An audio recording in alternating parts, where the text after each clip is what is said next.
ఎక్కువ మసాలాలు వాడకుండా చికెన్ కర్రీ చేసుకుందాం. దానికోసం ముందుగా చికెన్ కడిగి శుభ్రంగా పక్కన పెట్టుకోండి. ఒక మిక్సర్ జార్ తీసుకొని అందులో ఒక 10 జీడిపప్పు, 1 స్పూన్ పుచ్చకాయ ఇత్తనాలు, ఒక పెద్దుల్లిపాయలో ఒక 1/4 పెద్దుల్లిపాయ ముక్కలు, 3 పచ్చిమిర్చి వేసి వాటర్ పోసుకొని మిక్సీ పట్టి పక్కన పెట్టుకోండి. తర్వాత ఇంకొక ప్యాన్ పెట్టుకొని ఆయిల్ వేసుకొని అందులో మీడియం సైజ్ అయితే 2, పెద్దదైతే ఒక పెద్దుల్లిపాయని ఈ విధంగా చిన్న చిన్న ముక్కలుగా కట్ చేసి వేయించుకోండి. తర్వాత అందులో ఒక పెద్ద టేబుల్ స్పూన్ అల్లం వెల్లుల్లి పేస్ట్ వేసి అది కూడా బాగా వేయించుకోండి.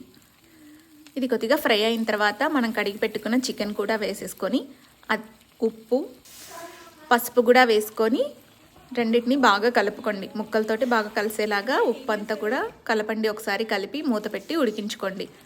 ఈ విధంగా ఉడికిన తర్వాత మనం ముందుగా రెడీ చేసి పెట్టుకున్న పేస్ట్ వేసేసుకొని 1 స్పూన్ ధనియాల పొడి, 1/2 స్పూన్ గరం మసాలా, కారం వేసుకొని బాగా ఉడికించుకోండి. ఇది ఉడికిన తర్వాత చివరిలో కొత్తిమీర, కరివేపాకు చల్లుకొని సర్వ్ చేసుకోవడమే.